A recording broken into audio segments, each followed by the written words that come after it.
Hello, everyone. Welcome to BowTieSecurityGuy After Dark. This is episode 38, which is kind of fun.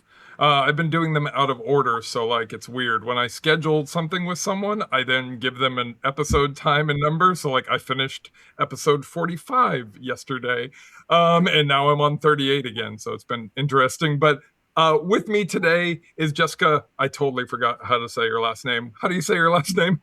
Weiland, and don't worry, people usually get it wrong, so I'm used to that by I now. instantly think of the guy from Stone Temple Pilots, Scott Weiland. So funny enough, he is a distant relative. No I think he's way. the second uncle, yeah, from my understanding. So That's, that's awesome. yeah. So, but yeah, I've watched your growth on social media.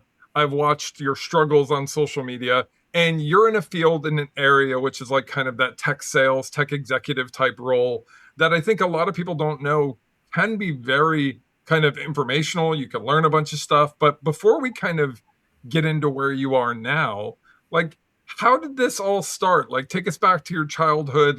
Were you a tinkerer as a kid? Did you kind of, play and break stuff? What was that like for you? Yeah, so funny enough, was I a tinkerer? Yes, in many different ways, and I'm still a tinkerer.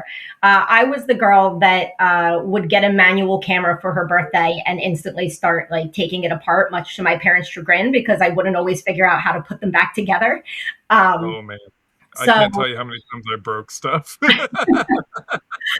But I'm also very outdoorsy, and I found that the two areas, being that sometimes I have severe social anxiety, there I could kind of retreat and be myself, was either outdoors in nature or in the tech realm. So I've kind of followed both paths very closely in my life, and I think that has a lot to do with where I am today in tech sales, but also how I relate a lot of what I learn about technology back to the natural world.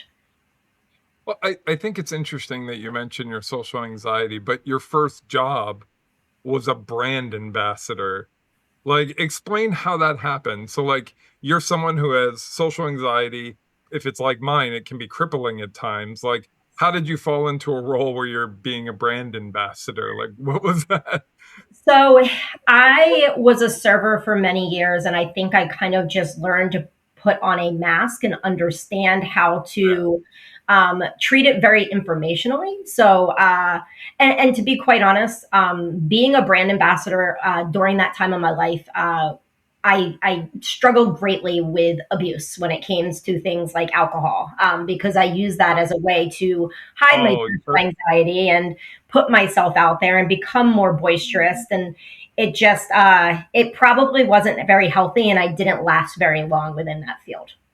there's so many people with undiagnosed autism and who are on the spectrum of neurodivergence that use alcohol as a way to survive, right? And it's a way to act more neurotypical.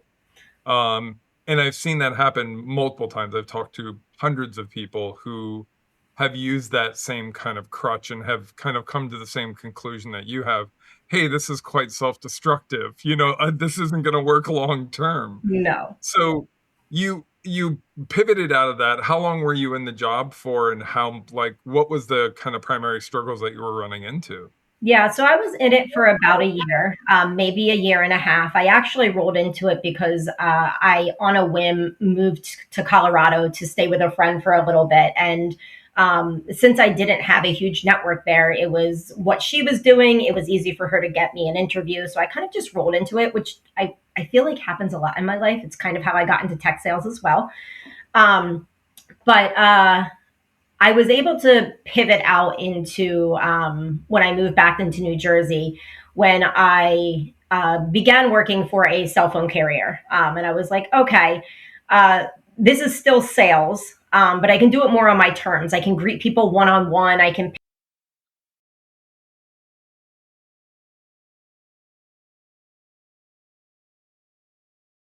about that. We had a little bit of a technical issue and lost video for Jessica, but she's still on audio, and I'll hang out on video if anybody wants to just stare at my dumb mug.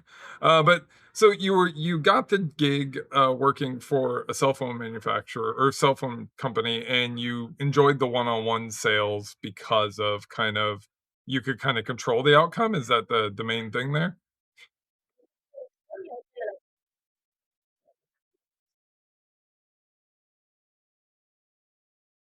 That was given to me. I knew what to expect as far as the conversation. Um, so it definitely made it easier to manage the discussion and my social anxiety. Now, was it still there? Of course. I could control, but my ability to mask it became a lot more simplified in those type of settings. It's so many of us spend like most of our careers kind of masking. I finally got to a point where I don't really need to mask anymore because I have kind of spent an entire decade of conquering my social anxiety and just putting myself in uncomfortable situations. So I mean, you moved from that role into more of another sales role, and you've continued through that kind of sales process. What then attracted you into cyber sales? Because I think this is an area where there's a lot of opportunity for new people to kind of get in and learn skills and kind of jump into the tech field and kind of start getting connections, meeting people and stuff like that could help people find opportunities. What kind of led you into technology in general? Yeah. So I think you and I have also talked about the fact that along with having what I would consider undiagnosed autism, I am definitely ADHD. I call Yeah. myself a side quester or a rabbit holer. Um, and technology, specifically cybersecurity, gave me the ability to consume a lot of different topics at once and really kind of branch out. I never felt like I was stuck selling any particular thing. And when I did feel stuck, I could go, all right, well, there's this new technology that's emerging or this new way of looking at something that's emerging. Let's go there and see what that looks like and how it connects back to what I was doing in this previous role. So it allowed me to kind of start working my way through um, different technologies and companies and then saying, okay, well, how do these all work together and what does it mean for the people that I'm selling to?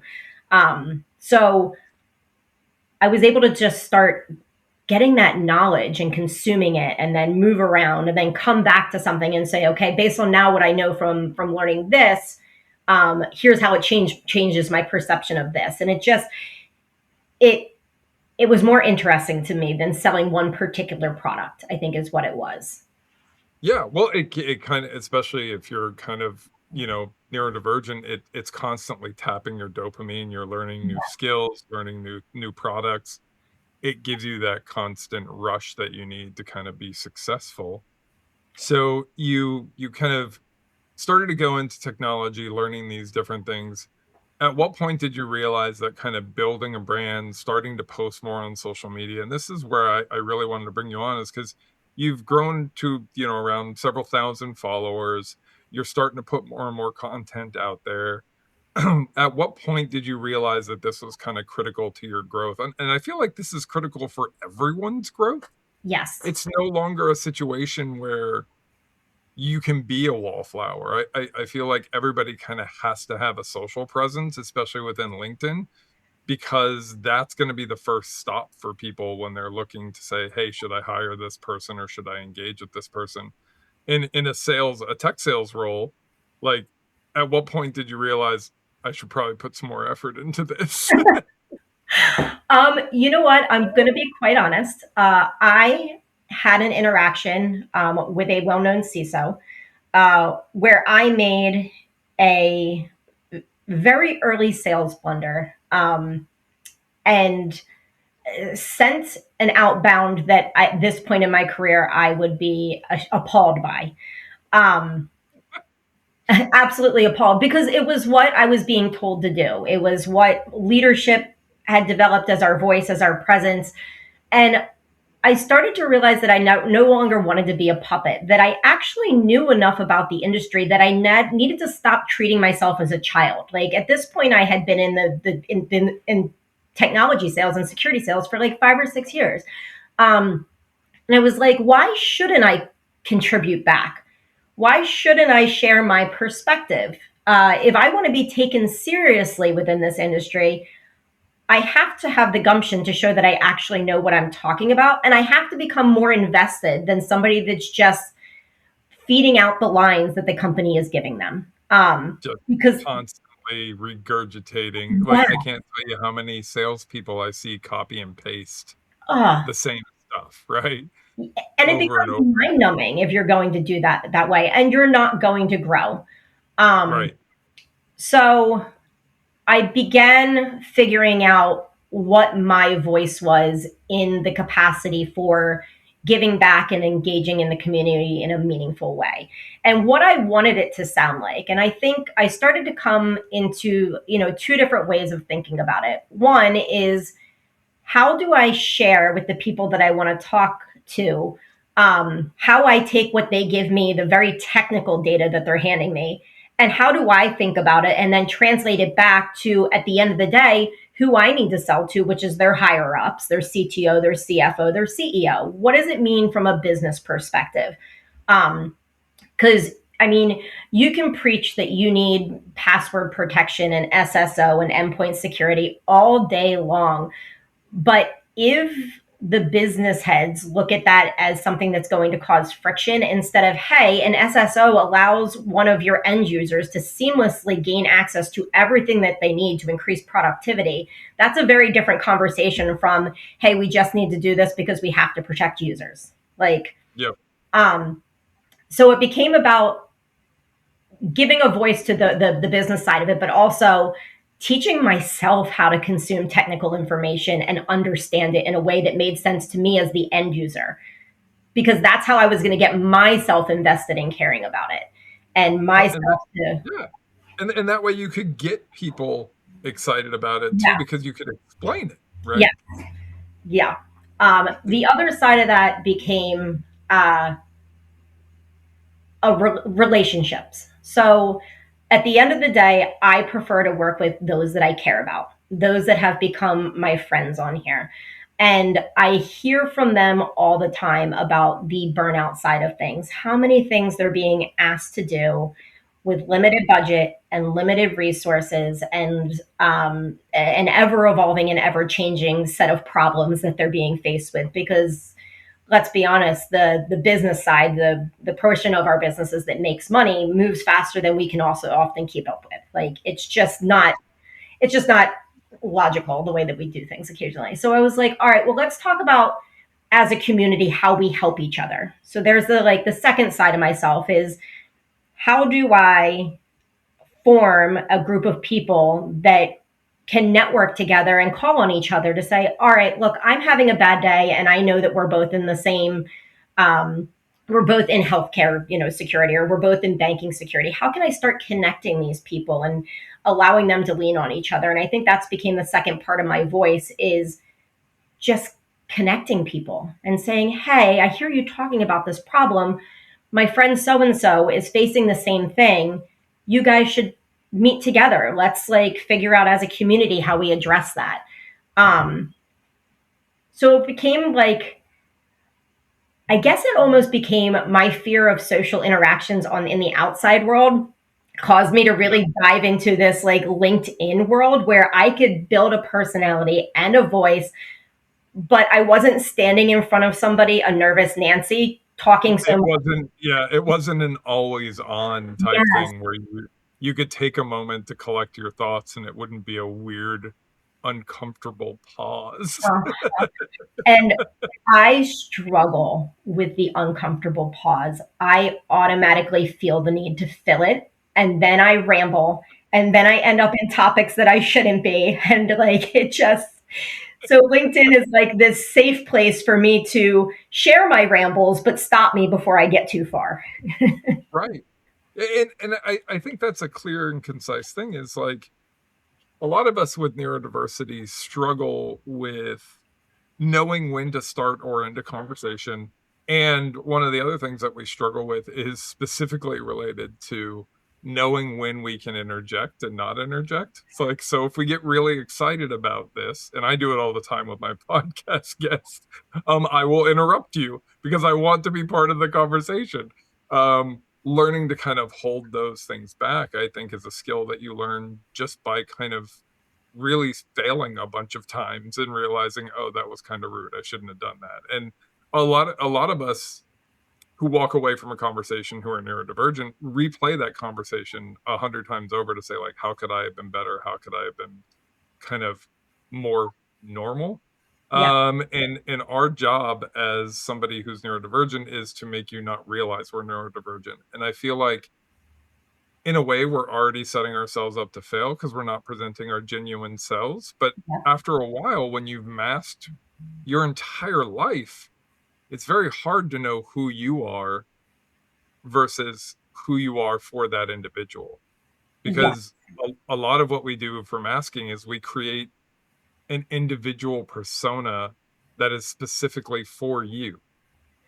Like, who we are talking with, we are engaging at what we believe is your level, and we are personality mimicking. So it is a very enjoyable experience for you, but it's very exhausting for us.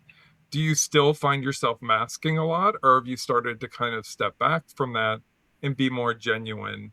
Or is masking kind of still the default mode for you?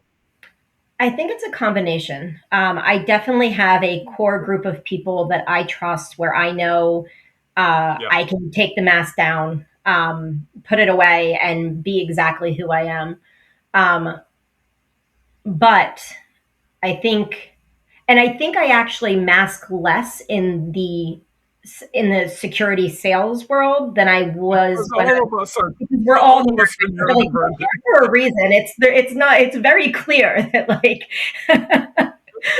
um, Yeah. but Yeah. Yeah, I we're all kind of weird. You kind of have to be in this industry. So that's really funny.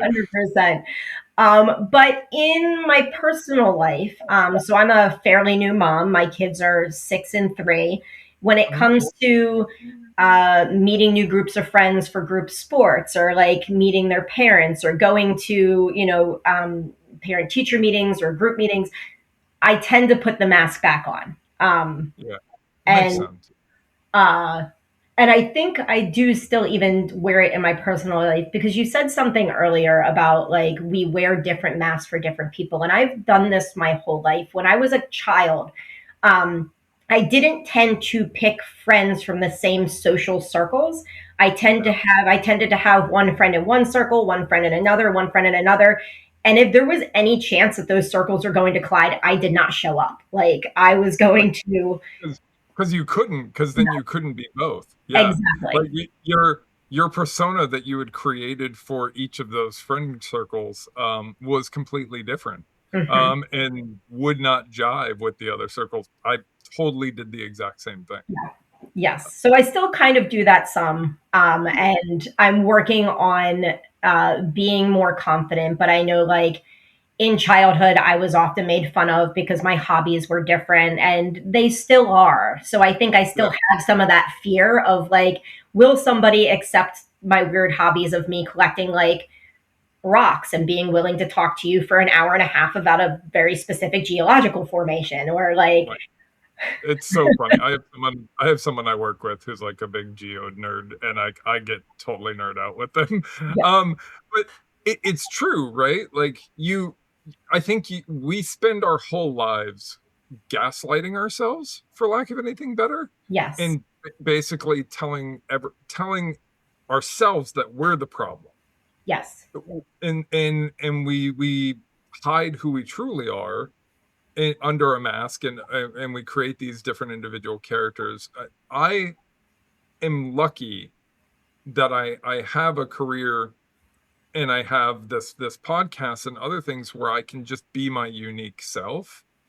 There's still some show to it, but it's still uniquely me. Like my vocal tone, I use vocal pitch and vocal tone to emphasize messages hmm that I normally would not do because I'm very monotone in my normal speaking patterns outside of a show Rob type scenario. Because I just don't feel the need to perform. And I did a podcast that'll air later with Jason Eastreet, and we talked about kind of that show character where you've got like you learn to use your voice as a weapon, you Yes. know, to convey your messages and things like that. And I'll have a video, I think next month or something coming out that is the power of inflection, right? Really utilizing your voice to tell a story and narrate a story, I think is incredibly critical. And in a sales position, it's imperative, Yes. right? But I will argue too that those soft skills that you learned from working help desk, from working as a server, and doing all those things is what helped you become a good salesperson, because you learned the core fundamentals of human interaction, Yes. and then you've crafted it over the years to kind of mimic that situation that you're in. And it's really funny that you mentioned that, like, when you're meeting a new social group, you tend to kind of put the mask back on. And I think that fear of rejection, we deal with that all the time. It's actually called rejection sensitivity dysphoria. There's like a clinical term for people with ADHD and autism, where we assume that everyone hates us and are just pretending and being nice for no reason. Um, do you feel that a lot of times that, like, and I don't want to get too deep, and if any of these are overstepping, like, feel free to tell me to shut up, but like, do you feel like, they're just pretending like you are, and they don't actually like you, or they don't want to hang out with you type scenario? All the time. Yeah, I particularly find it very hard to read emotional context in text messages, which is why I automatically assume one word answers mean you're mad or you're not interested. So like a fine or a okay is the end of the world. I'm going to be up at 3 a.m. thinking like back through the last week. What did I yeah. do? What did I say How that did was, I piss this person off? yes, What did exactly. I? Like, Or if you add ellipses to your comment, like, I read into that so hard, I'm like, are we okay? Like, is everything cool? Like, why did you add an ellipses? Like, I don't understand. Um, Tell me what's wrong. How can I help? yes, Uh, that is super funny, yes, because it's so true. A lot of text-based communication is taken very literally, and punctuation becomes so critical for someone who's on the spectrum, because we can't understand your intent unless you're very clear. Like, yes, if you say okay and then add three dots to it, I'm gonna lose my damn mind. I'm like, are you okay? Or like, do you not actually want to do it? Like, I've had that conversation so many times. um but because of our rejection sensitivity dysphoria, it also sets us up for failure. But it's funny because people like us were attracted to fields, and now I'm a public speaker, right? um we're attracted to these fields that put us into uncomfortable situations. And the yeah, reason for that is it taps our dopamine. We're yeah, addicts in a sense that we want to get that dopamine hit and be uncomfortable, because being uncomfortable is kind of exhilarating. Um, and it's interesting to me that you kind of mentioned the text thing. So you went into a sales role, which is very kind of high pressure, high anxiety. mhm. Um, but people like us in high pressure, high anxiety situations, everything slows down. Yes, it does. It's a very different world. Like, if you want somebody who's calm under pressure, get somebody who has ADHD or autism on your team, because they tend to just instantly flatline, and they go, all right, what do we need to do to solve the problem? Right. And I think in tech sales, that's an invaluable skill. What have you seen as far as, like, when the pressure gets turned up? Have you seen the same thing where you just instantly kind of go into everything slows down around you and you start to kind of problem solve and pick things apart? Yes. So I find that in high pressure situations, because ADHD doesn't necessarily mean that you can't focus, it actually also means that you hyper focus. Oh So, yeah, I've got that flavor. It's a gift and a curse. yes. So, like, I will in those situations revert back to the details because the devil is in the details to me. So let's just look at the facts. Like, take everything out of it. what's fact A, fact B, fact C, and now how do we bring them to like together to solve the problem? So like, Yeah. um, and I think this is where I also uh, communication becomes very important to me. The listening to the details of what somebody is saying, because I need to get past sometimes the words and listen to what they're actually saying beneath it. So like, okay, you're saying that this needs to be done, but why? And I think that sometimes management struggles with me because I'm not always good at taking their uh if they just tell me to do something, I'm like, okay, but why? Does it actually solve what we're trying to Yeah. get to? Uh, and this is where I will circumvent, kind of like we see AI doing right now. And I'm like, okay, well, you said to do it this way, but what's the three other ways that I could get it done, and which one is the best way? Like, Right. Well, without giving direct, I always, and I've been very clear with my leaders for the last several years about my needs as an individual, and they're not hard. It just requires a different type of communication. If you want something to get done, give me a deadline. If you yeah, do not give me a deadline, it will not get done. Like it's it's pretty simple. If you say, "Oh, just get to it when you can," I will not prioritize it ever. So it's not something that you could tell me. Are there times where you get so hyper focused on things where you just kind of forget to eat and you really start to? I noticed you made a post recently on your social media where you talked about burnout, how you decided to just kind of step away from social because you were getting addicted. You were giving up time with family. You were giving up time with your husband, um, and you were losing focus on what really mattered. Like, how did you identify that? um, I think there was a couple defining moments. My children are clear indicators of when I am being healthy about something and when I am not. Yeah. My oldest son is also high functioning autistic and Mhm. uh, very literal. He's not good at beating around the bush. For example, if you tell him 1 minute, he will start counting to 60. You have exactly that 1 minute to finish what you were doing. Um, but he would ask me to do things with him. And I would say, hold on a minute, hold on a minute. And I'd be on my phone, checking LinkedIn, updating, Yeah. commenting, staying engaged. And finally, he said, Mommy, your minutes are adding up and you're not paying attention to me. And I was Yeah. like, okay, it's time. This is no longer healthy. I need to step back. Um, and I do that a lot too when working on projects where I am sometimes unsure of other people's dedication to it, where I almost need to do everything to feel like I'm in control and keep it together. So I'll take on more than I can chew to make something happen. And then I get Yeah. the actual deployment of said project, and I'm like, well, now I freaking hate this. Like, I don't even want to do Yeah. it. I'm done. Yeah. Oh, it becomes you end up giving up so much of yourself for your career, and your career then becomes what you define your self-worth as. Yes. Because your rejection sensitivity dysphoria is really high, you then gauge success based on projects you complete and things you complete to say, I'm only successful and I'm only not a loser because I was able to get XYZ done in X amount of time where nobody else could have done that.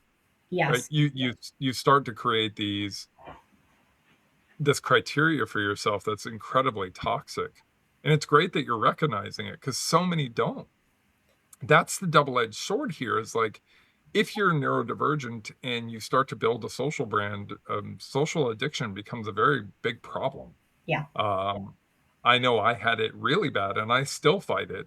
Where I'm like, okay, I need to not do that. I need to not do that. Like, because that pull of that constant dopamine hit from reels and the constant dopamine hit from comments and new content is a drug and it's intoxicating.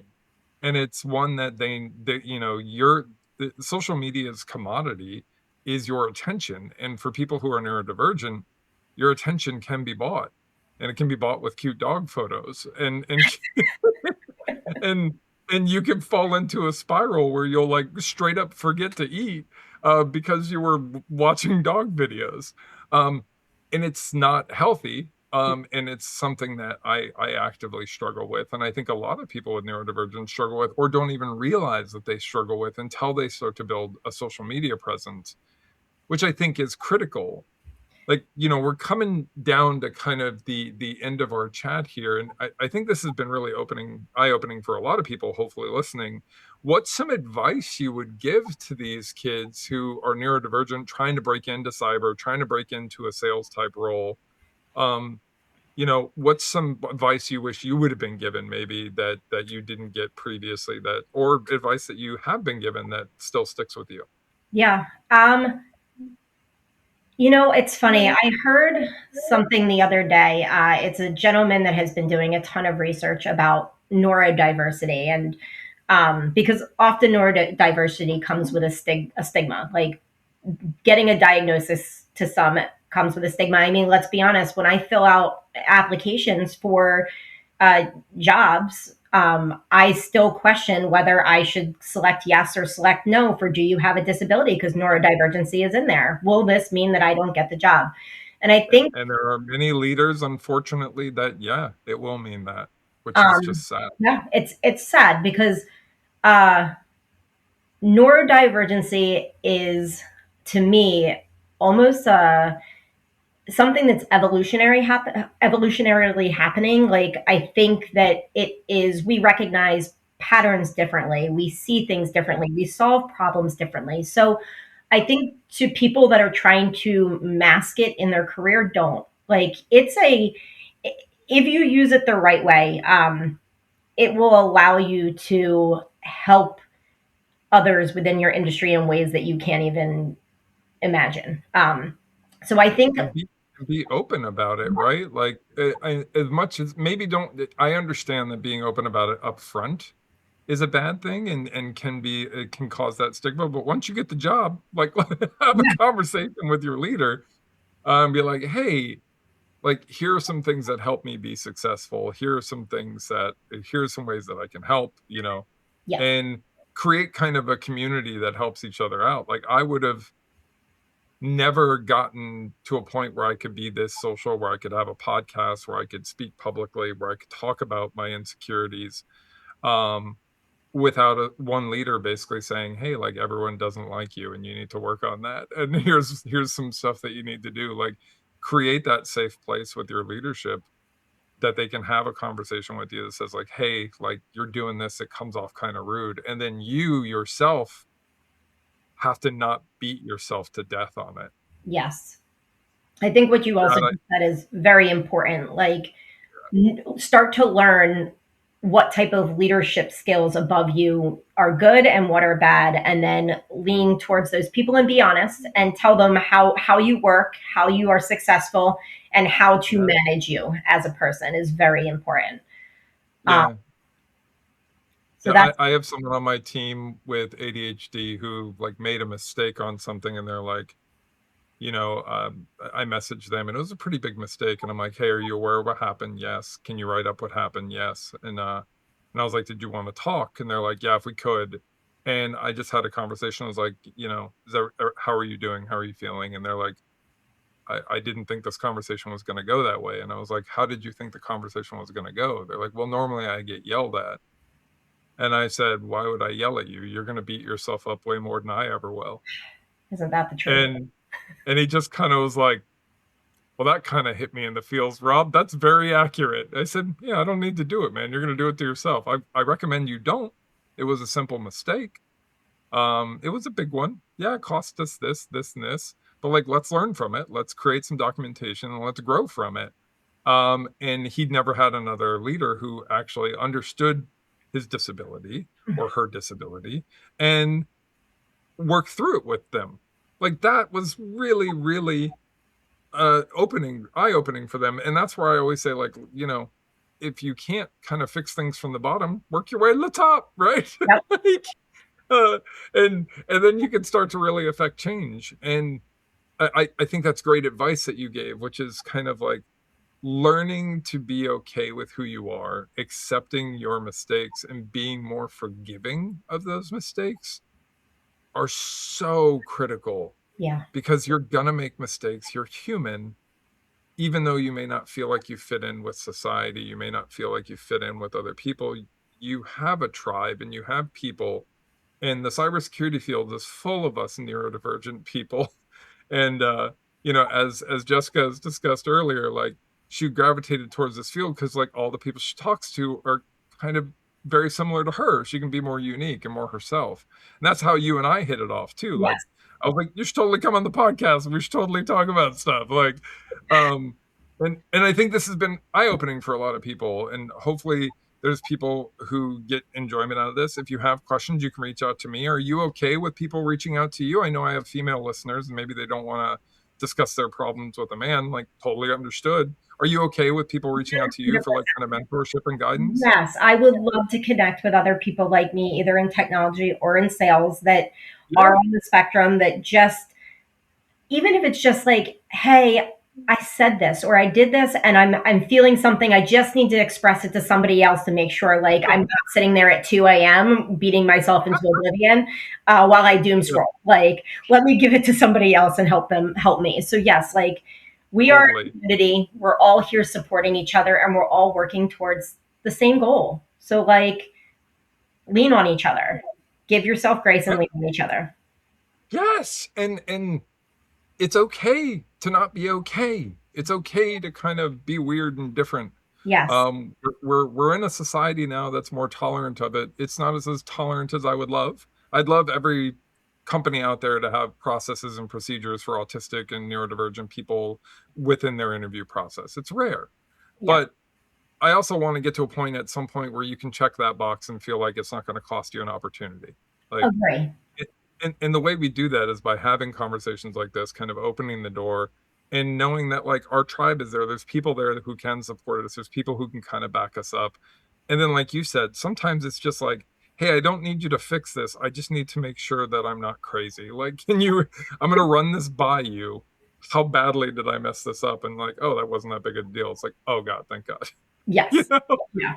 Uh, but no, I appreciate that. Is there anything you wanted to plug, Jessica? Like, obviously, I'm going to tag you in your LinkedIn so they can go to your LinkedIn and check that out. Is there anything else that you wanted to talk about, or anything else you wanted to plug? Um, I don't think so. No. I mean, please, Okay. as I said, feel free to reach out to me. I am an open book, uh, and I love talking to people one on one. So uh, feel free to send me a message if you want to talk more about neurodivergency. But outside of that, I really appreciate the opportunity to be here and talk with you, Rob. It's been an absolute pleasure. Uh, and Oh, I'm you're sure. you're phenomenal. I'm Thank I'm I'm you. just pumped that you could come hang out and just be open and we could talk about this because I feel like the more people who hear this, they feel like they're not alone. Yes. And that to me is invaluable, right? If somebody listens to this and says like, I feel heard or I feel seen, like, Yeah. damn, that's why we do this, right? And actually, I do have one plug.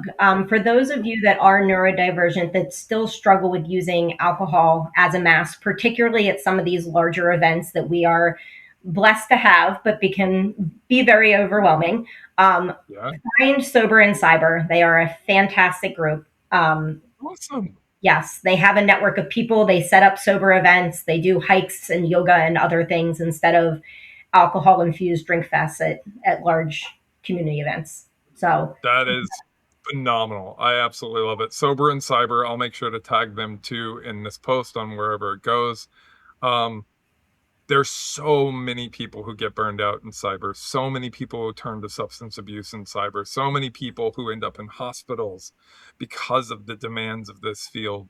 And the more we talk about it, the more we get people engaged and the more we get people help, the better we are together, right? agree. So thank you so much, Jessica. Anyone else? Good luck out there.